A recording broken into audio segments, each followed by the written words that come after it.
짐 엘리웃이라고 하는 청년이 있었습니다. 이 사람은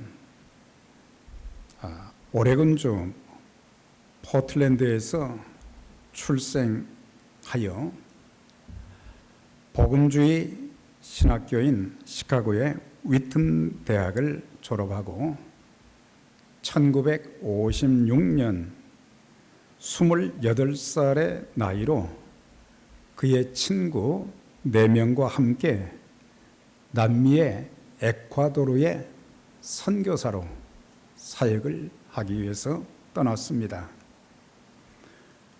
그런데 그들이 간 곳은 사역하기가 좋은 그런 곳이 아닌 식인종들이 살고 있는 아우카족들이 사는 아주 험난한 그런 지역이었습니다. 그들 5명의 선교사가 그곳에 갔었지만 수개월 동안 전혀 소식을 들을 수 없게 되었습니다. 그런데 나중에 알고 보니까 짐 엘리엇과 4명의 선교사들 모두 아우카족에 의해서 창과 도끼로 잔인하게 살해가 되었어요. 그래서 미국 정부에서는 수색대를 파견해서 그들을 찾다가 그들의 시신과 유품들을 발견하게 되었고, 그리고 그 참상을 전 세계에 전해서 전 세계 수많은 젊은이들의 가슴에 선교의 불을 지피는 그런 계기가 되었습니다. 짐 엘리웃이 순교한 지 1년 후에 그의 아내 엘리자베스 엘리웃이 간호사 훈련을 받고는 남편이 살해당한 순교한 그 지역에 가서 사역을 계속하기 위해서 식인종들이 사는 아우카족들이 사는 그곳에 들어가서 5년 동안 눈물로 기도하면서 그들에게 온갖 사랑을 다 쏟아서 섬겼습니다. 아우카족들은 그녀를 하얀 천사라는 별명을 붙여서 불렀습니다. 그녀가 이제 5년 동안 사역을 마치고 미국으로 떠나게 되는 날, 그곳에 사는 추장과 모든 부족원들이 그녀의 그런 헌신과 수고에 대해서 너무 감사하는 마음이 들어서 송별식을 준비를 했습니다. 그런 송별 파티에서 그녀에게 물었습니다. 당신은 누굽니까? 한참 고개를 숙이고 생각하다가 이렇게 말했습니다. 나는 당신들이 지난 6년 전에 처참하게 죽여 잡아먹은 그 사람의 아내입니다. 나의 남편은 당신들을 정말 주님의 사랑으로 사랑했습니다. 하나님이 세상을 이처럼 사랑하사 독생자를 주셨으니 이는 저를 믿는 자마다 멸망치 않고 영생을 얻게 하려 하심이니라. 죄로 인해서 하나님의 진노와 심판, 지옥 형벌에 처해진 여러분들을 구하기 위해서 우리 남편은 여러분들을 사랑해서 이곳에 왔었던 것입니다. 그런데 그런 내 남편을 여러분들은 죽였습니다. 그래서 남편이 못다한 그 사역을 하기 위해서 제가 여기에 왔던 것입니다. 내 남편과 내가 섬기는 분이 예수님이신데 그 예수님이 여러분들을 정말 사랑하십니다. 그분의 사랑 때문에 우리가 여기 와서, 제가 여기 와서 여러분들을 섬겼던 것입니다. 이 이야기를 추장이 듣고는 너무 가슴이 아프고 감동이 돼서 거기서 추장이 펑펑 울기 시작했습니다. 한참 울고 난 이후에 추장이 거기에 모인 1000여 명의 모든 부족원들에게 이렇게 말했습니다. 여러분, 이제 우리 모두 예수 믿읍시다. 만약 여러분들 중에 예수 믿지 않기로 생각하는 분이 계시다면 이 마을을 떠나시기 바랍니다. 그렇게 해서 1000여 명의 온 이 부족원들이 다 예수를 믿는 귀한 역사가 있었다고 하는 실화입니다. 그리고 남편 살해하는 일, 다른 4명의 선교사들까지 죽이는 일에 가담했던 사람들 중에 4명은 목사로 헌신을 했다고 하는 거예요. 그래서 나중에 그들이 공부를 하고 그렇게 해서 그 지역에 세워진 교회 목회자로서 교회를 섬겼다고 하는. 그래서 짐 엘리엇과 그의 4 친구들 엘리자베스 모두 다 에콰도르 선교의 전초기지 아웃포스트의 사명을 다한 자들이 되었던 것입니다.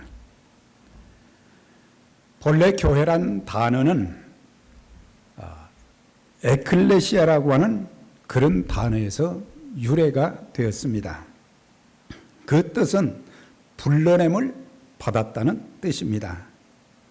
하나님께서는 그분의 백성들을 죄악된 세상에서 불러내시어서 거룩한 공동체를 이루어서 영혼을 살리는 선교적 사명을 감당하라고 교회를 세워주셨습니다.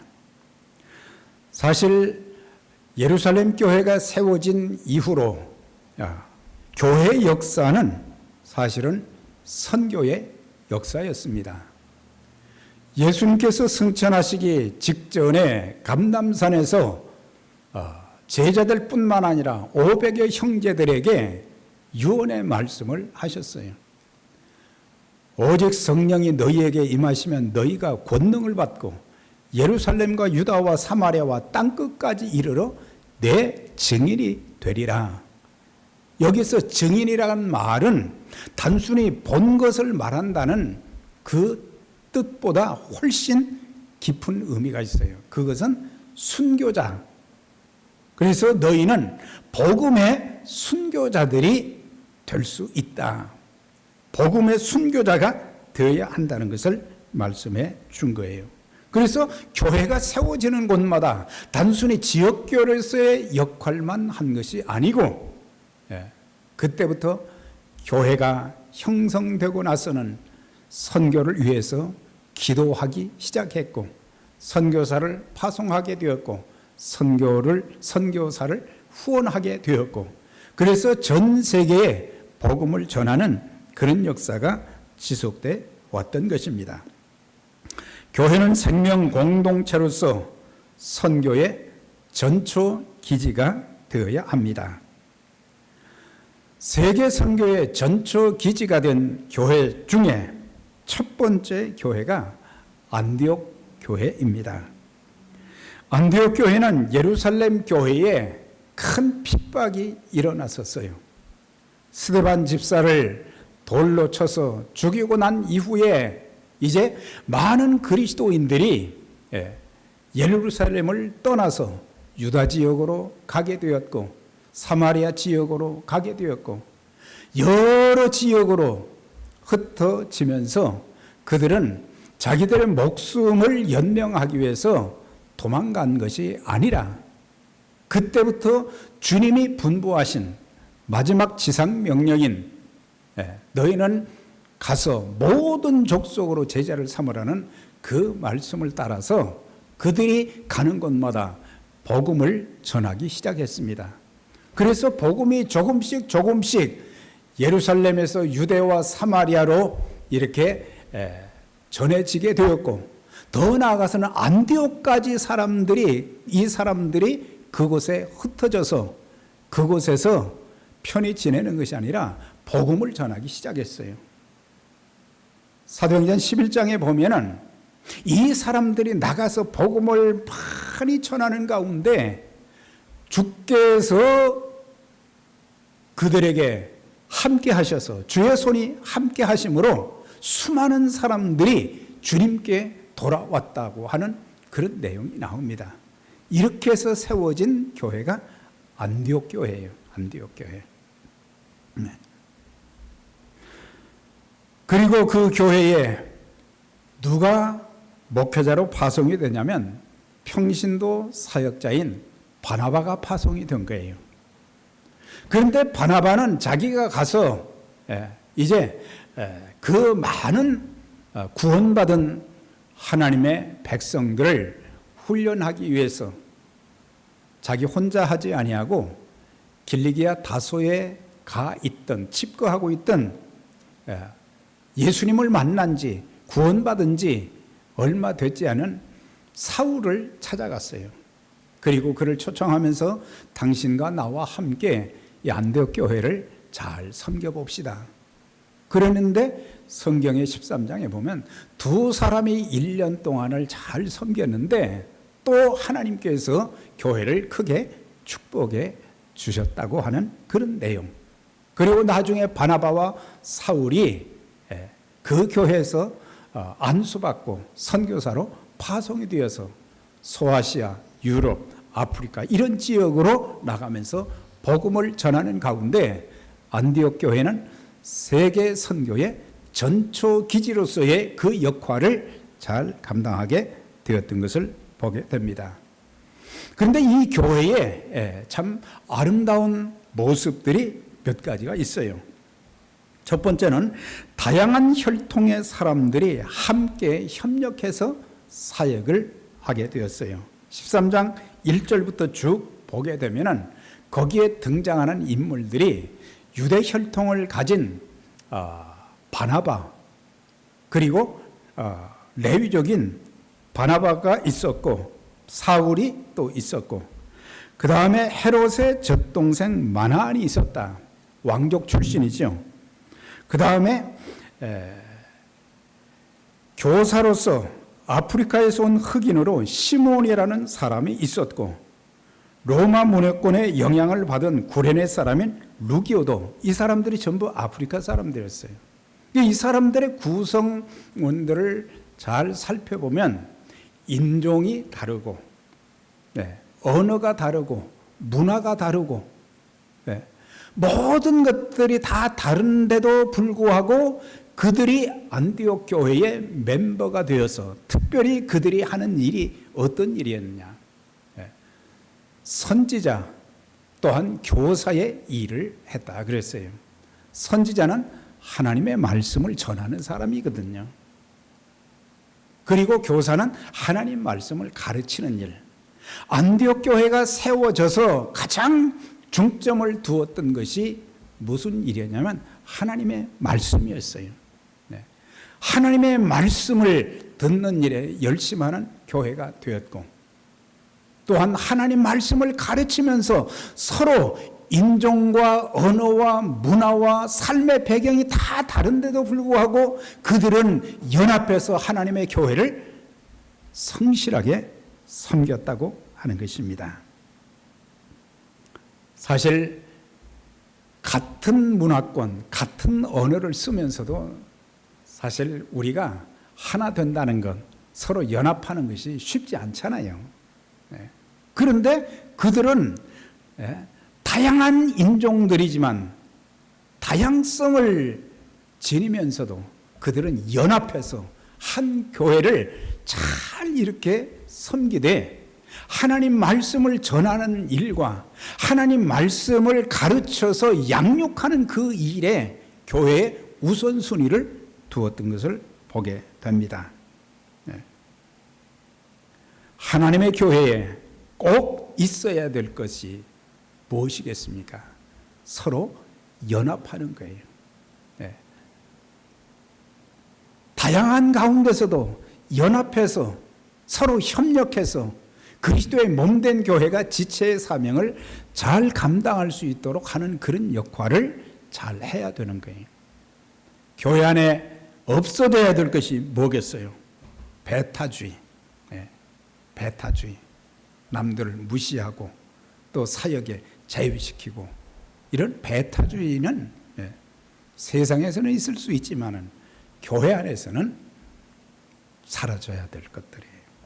파벌주의, 유력한 사람들 편이 되어서 교회를 이렇게 나누는 일, 분열주의 이런 것들이 없는 교회가 안디옥 교회였다는 것을 알 수가 있어요.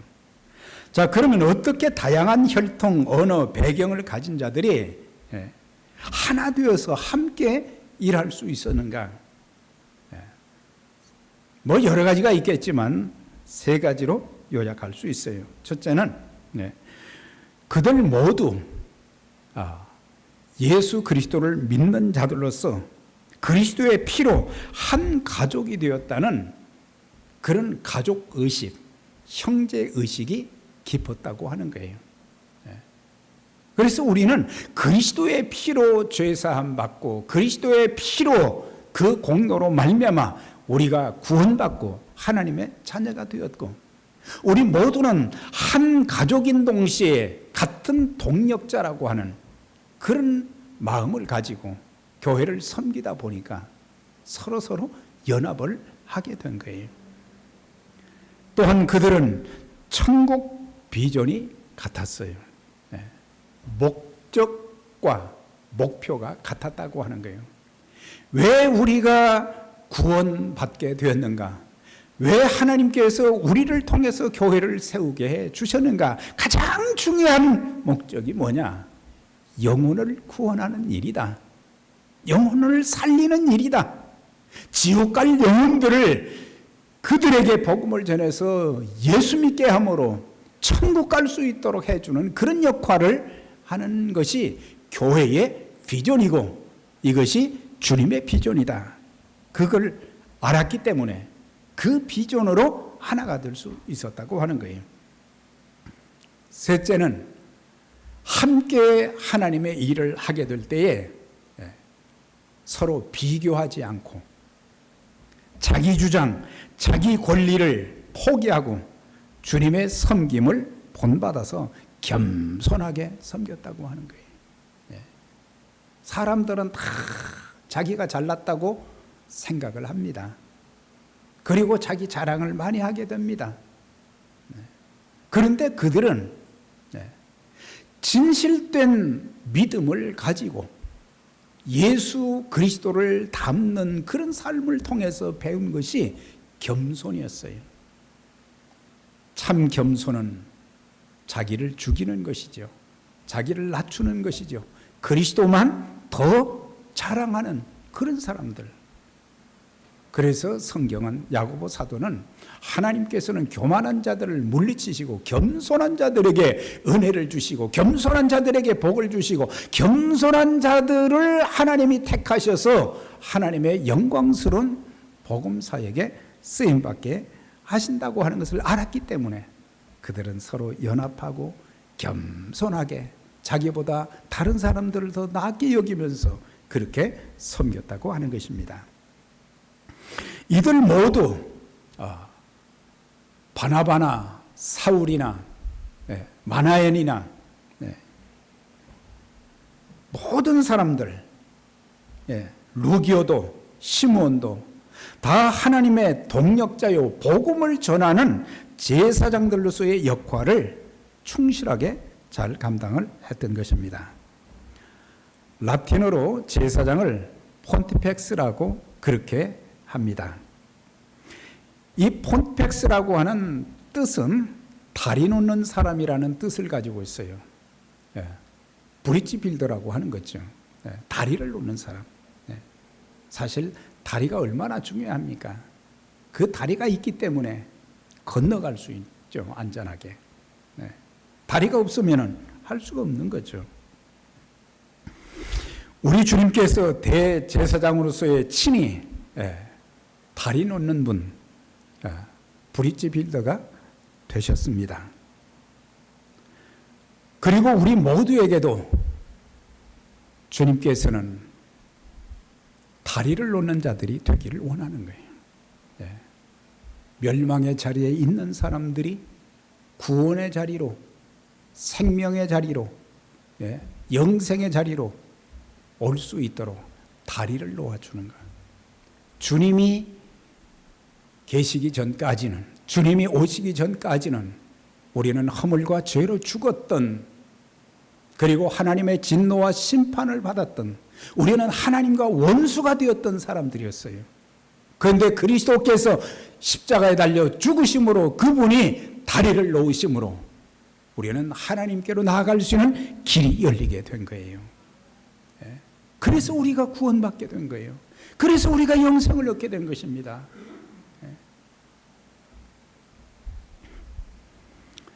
복음의 제사장 역할, 교회의 역할이 참 중요한 거예요. 단순히 믿는 자들이 모여서 예배 드리는 그 차원에서 이제는 벗어나야 될 때가 된 것입니다. 그래서 우리 각자, 우리 교회는 영혼들을 살리기 위해서 인종을 초월하여 사람을 세우고 연합하여 영혼의 다리를 만들어주는 그런 사명을 감당해야 될 것입니다. 2절과 3절에 보면은 이 안디옥 교회는 성령의 음성에 민감하고 들은 말씀을 그대로 실천하는 교회였음을 보게 돼요. 2절과 3절을 보면은 주를 섬겨 금식할 때 성령이 말씀하셨다. 내가 불러시키는 일을 위하여 바나바와 사울을 따로 세우라 하시니 이에 금식하며 기도하고 두 사람에게 안수하여 보냈다 그랬어요. 이 말씀에는 아주 중요한 몇 가지가 포함되어 있어요. 여기서 주를 섬겨 금식했다, 섬긴다, 그 말을 봉사라는 단어, 서비스로 보통 번역이 되어져요. 그런데 성경 원문이나 많은 번역들을 보게 되면은 단순히 봉사할 때에 주의 성령이 가라사대 그렇게 말씀하신 것이 아니에요. 그들이 금식하면서 하나님 앞에 예배를 드릴 때에 주님의 음성이 그들에게 들렸다 그랬어요. 예배는 미사가 아닙니다. 예배는 생명이기 때문에, 그리고 우리가 하나님께 예배를 드리기 때문에 하나님께서 우리에게 주시는 음성을 듣는 그런 일들이 계속돼야 되는 거예요. 내 개인에게 주시는 말씀도 있고, 우리 교회에 주시는 말씀도 있고, 우리의 가족들에게 주시는 말씀들이 다 있는데 우리는 하나님의 음성을 듣지 못하니까 사실 답답한 거예요.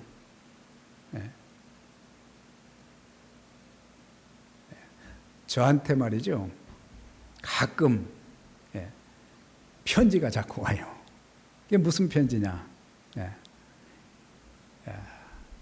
제 귀가 안 들릴까 봐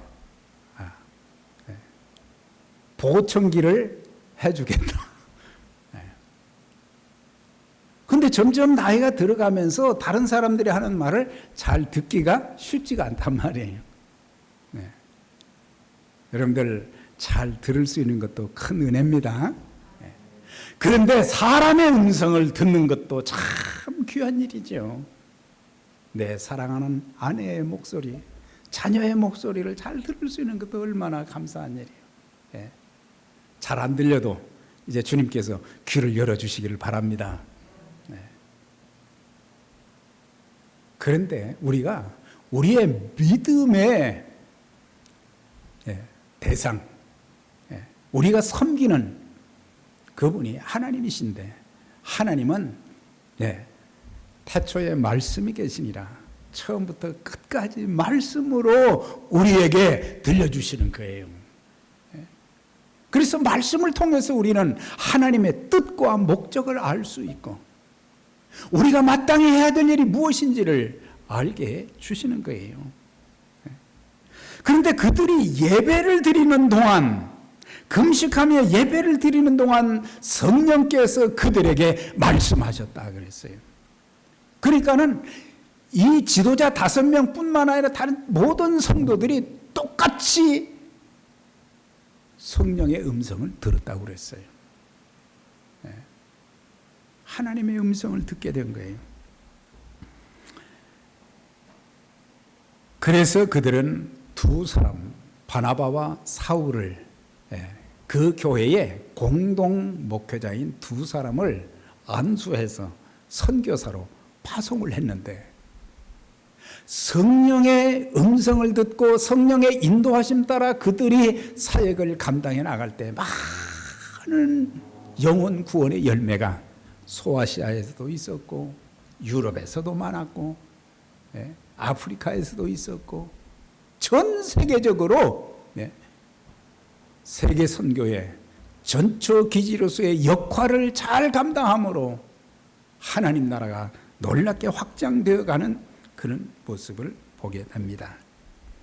금식하며 예배를 드리던 중에 성령의 지시를 받았다고 했습니다. 예배는 하나님께 영광을 돌리는 성도들의 가장 아름다운 신앙 행위인 동시에 하나님을 만나고 그분의 음성을 듣는 복된 수단이 바로 예배예요. 이 예배를 바로 드리면은 주님을 만날 수 있는 거예요. 주의 음성을 들을 수 있는 거예요. 내가 어떻게 살아야 될지, 내가 무엇을 어떻게 해야 될지 그걸 아는 거예요.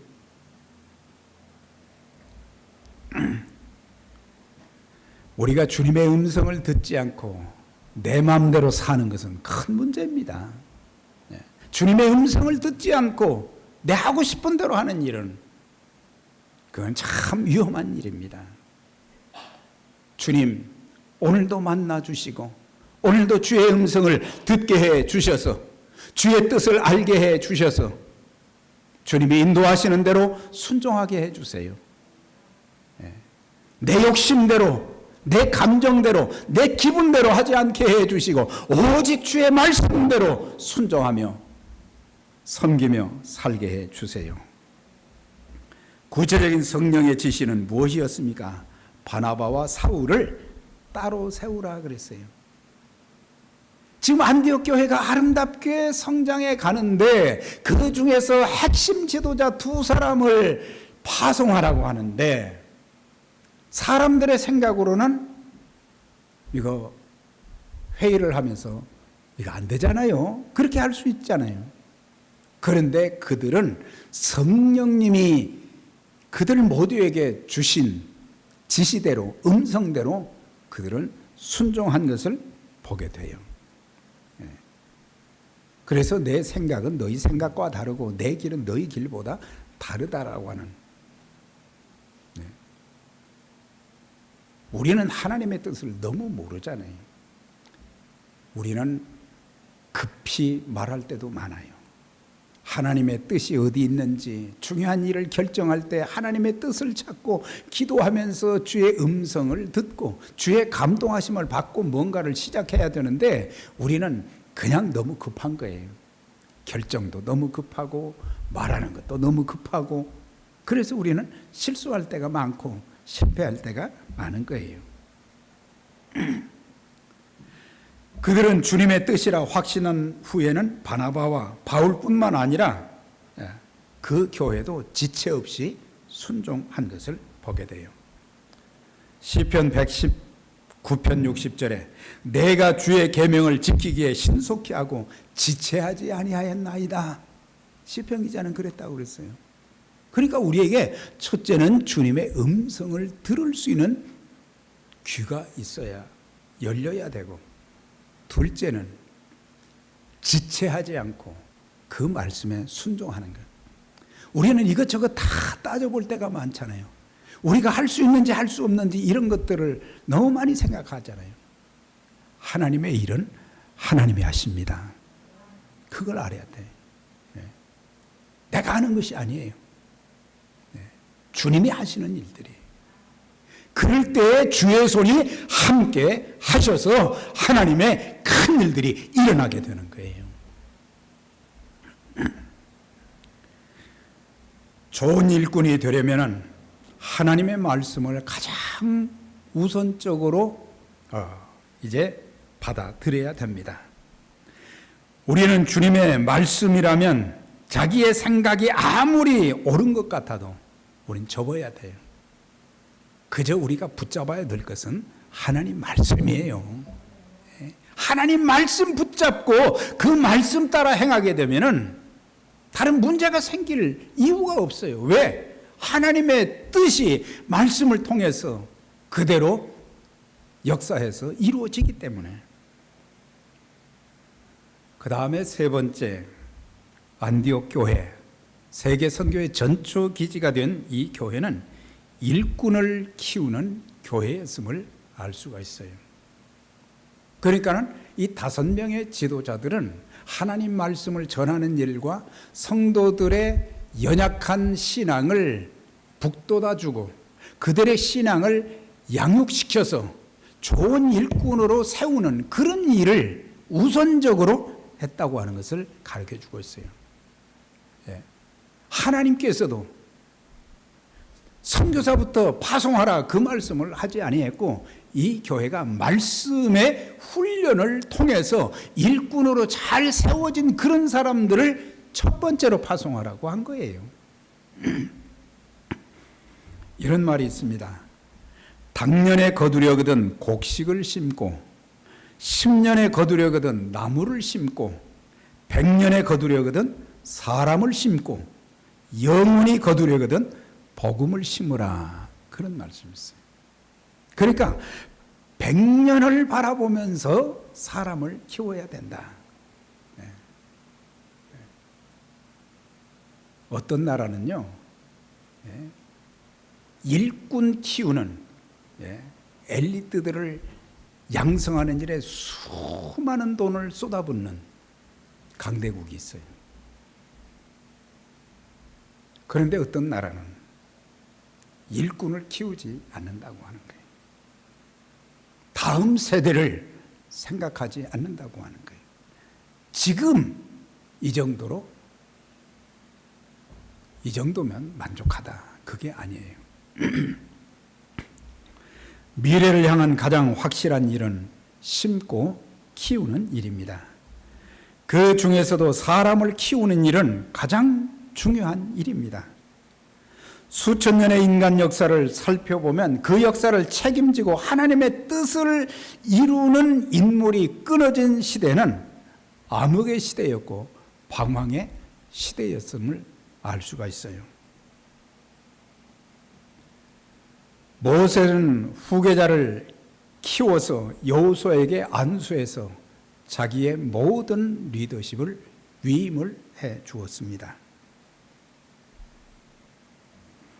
그가 키운 여호수아는 가나안 정복의 꿈을 이루는 훌륭한 지도자가 되었습니다마는 그는 그의 인생의 후반기에 이스라엘 백성들을 모아놓고 나와 우리 집은 하나님만 섬기겠다 그런 정도로 고별사를 하고 말았어요.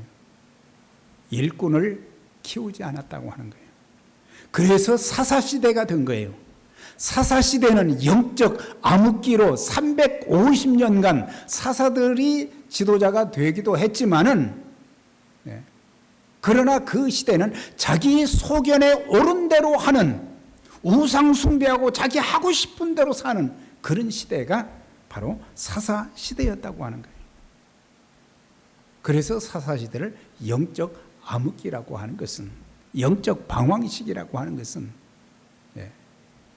여호수아는 위대한 가나안 땅을 정복하는 엄청난 일은 했지만은 좋은 일꾼들을 배출해서 그 시대가 하나님 중심에, 하나님 말씀의 중심에 그런 세대가 되도록 하는 일, 하나님을 잘 섬길 수 있도록 하는 그런 일을 잘하지 못했던 거예요.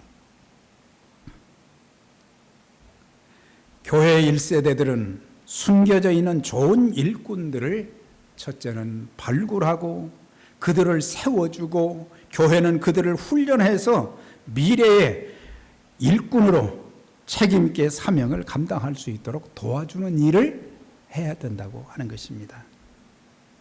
예. 미국의 교회가 한 30만에서 35만 개가 된다고 해요. 예. 얼마나 많은 교회들이 세워지는데 또 얼마나 많은 교회들이 지금 문을 닫고 있는지 몰라요. 유럽의 교회들이 그렇게 문을 닫았잖아요. 그러니까 결혼식장, 장례식장으로만 교회가 사용되는 그런 일들이 우리가 성령 충만하지 않고 하나님의 말씀으로 무장하지 않고 일꾼들을 키우지 않는다고 하면은 우리도 마찬가지라고 하는 거예요.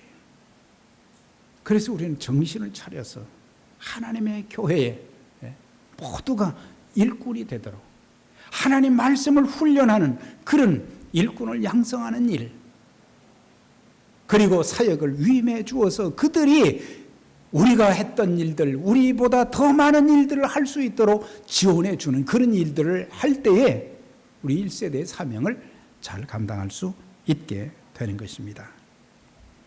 바나바는 사울을 사도들에게 데리고 가서 그가 주님을 만났고 참 믿음을 가졌다는 것을 소개시키면서 시골 구석에 칩거해 있는 그를 안디옥으로 불러서 같은 공동 목회를 했던 것을 보게 되면 바나바는 성령 충만할 뿐만 아니라 위로의 사람일 뿐만 아니라 사람을 세워주는 일을 잘했던 사람이 바나바예요. 사람을 세워주는 일. 바나바를 통해서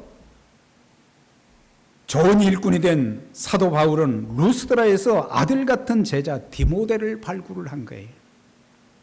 참 소심하고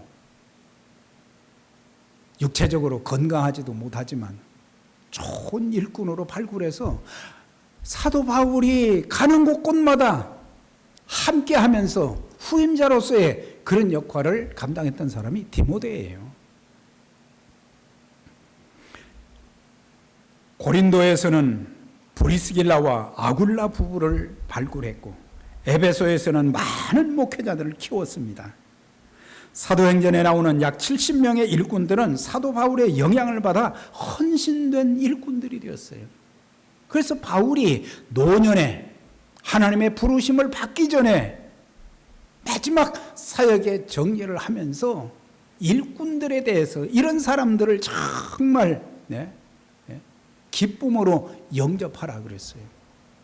이 사람들이 바울을 그렇게 도와주었기 때문에 물론 사역의 주체는 성령님이셨지만 주님이셨지만은 그러나 그런 좋은 일꾼들이 많이 배출되어 있었기 때문에 그 사람들과 함께 동력을 했기 때문에 하나님의 큰 일들이 많이 이루어질 수 있었다는 거예요. 미래가 있는 교회는 다음 세대를 책임질 수 있는 일꾼들을 찾아서 양육해서 사역을 위임해 주어야 합니다. 마가 요한에 대해서 여러분들은 아실 것입니다. 이 사람이 1차 전도 여행 때 소아시아 지역을 바울과 바나바가 선교 파송을 받아서 갔는데 선교지에 가서 너무 힘드니까 부잣집 아들이라 말이에요. 예루살렘으로 그냥 돌아왔어요. 나중에 2차 전도 여행을 가려고 할 때 바나바는 그래도 젊은 사람이니까 미래를 보고 좀 품자 그렇게 했는데 바울은 그걸 용납을 못하고 같이 안 가겠다. 그래서 이제 나누어져서 사역을 하게 되는데 나중에 나이가 많아서 바울이 마가 요한에 대해서 마가 요한을 내게로 데려오라 그랬어요. 골로새 4장 10절에는 나와 함께 갇힌 아리스도하고와 바나바의 생질 마가, 바나바의 조카였던 마가, 그가 나중에는 바울의 수종자로서 바울이 갇힌 감옥에도 같이 갇히게 되었다고 하는 거예요. 그가 나중에 마가복음을 쓴 사람이 되었다고 하는 거예요. 처음에는 실수도 많고 참 신뢰하기도 어렵고 그랬지만은 꾸준하게 바나바처럼 품어주고 그러면서 양육해서 좋은 일꾼이 되게 하는 것이 1세대들이 해야 될 그런 일이고, 그래서 하나님의 사역이 중단 없이 계속 이어질 수 있도록 해주는 그 귀한 사명이 우리에게 있는 거예요. 요즘 팬데믹으로 얼마나 많은 교회들이 지금 문을 닫고 있는지 몰라요. 뉴욕에도 말이죠. 우리는 교회를 책임감 있게 섬겨야 됩니다. 예배 드리는 거기에서 벗어나서 예배는 기본이에요. 이건 기본. 이제는 교회에서는 모든 사역들이 활발하게 이제 움직여져야 되고, 그래서 일꾼을 더 많이 양육해서 하나님 나라를 확장시키는 데 쓰임받게 하는 그런 세계 선교의 전초 기지가 교회가 되어져야 되는 것입니다. 교회의 일꾼이 되고자 하는 사람들은 예배 신앙만 가지고 있어서는 안 돼요. 말씀 훈련 받아야 돼요. 각종 훈련을 받아야 돼요. 훈련 받지 않고 그냥 직분 받으려고 하면 안 되는 거예요. 그렇게 해서 좋은 일꾼이 되어지고, 일꾼으로 기쁨으로 섬기면서 하나님의 말씀의 은총과 축복을 체험하고 하나님 앞에 쓰임받는 그런 삶이 되기 위해서는 훈련받아야 돼요. 예배 드리고 그것으로 끝난 다 한 것이 아니에요. 예배는 기본이에요. 기본. 예배는 기본이에요. 이런 말이 있어요. 배우든지 가르치든지 하라 그랬어요. 그러니까 교회는 하나님 말씀을 배우는 사람들이 주를 이루고, 또 배운 사람들이 또 다른 사람들에게 말씀을 가르치는 그런 일꾼들, 그런 사역자들이 많아야 된다고 하는 거예요. 훈련받지 않고 일꾼이 되려고 하는 그런 사람들이 되어서는 안 되는 거예요. 사랑하는 여러분, 하나님께서 우리 교회에 주신 특별한 사명은 하나부뿐만 아니라 영어부도 주셨고 또한 중국어부도 주셨고, 이거 큰 은총이요, 축복입니다. 그런데 앞으로 교회가 더 참 스트롱하게 건강한 교회로 잘 성장해서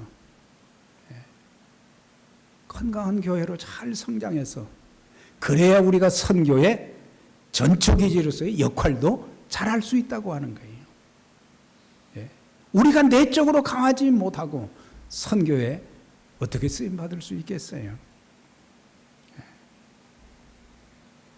그래서 다음 세대를 바라보면서 우리 기도하고, 또 건강한 교회가 되기 위해서 좀 연합도 해주고 서로 협력도 해주고 도와주고, 그렇게 해서 안디옥 교회같이 건강한 교회가 되어서 선교사를 파송하는 일, 하나님 나라의 복음을 전하는 하나님 나라 확장을 위해서 귀하게 쓰임받는 역사가 우리 교회에도, 저와 여러분들에게도 있어지기를 주의 이름으로 축원합니다.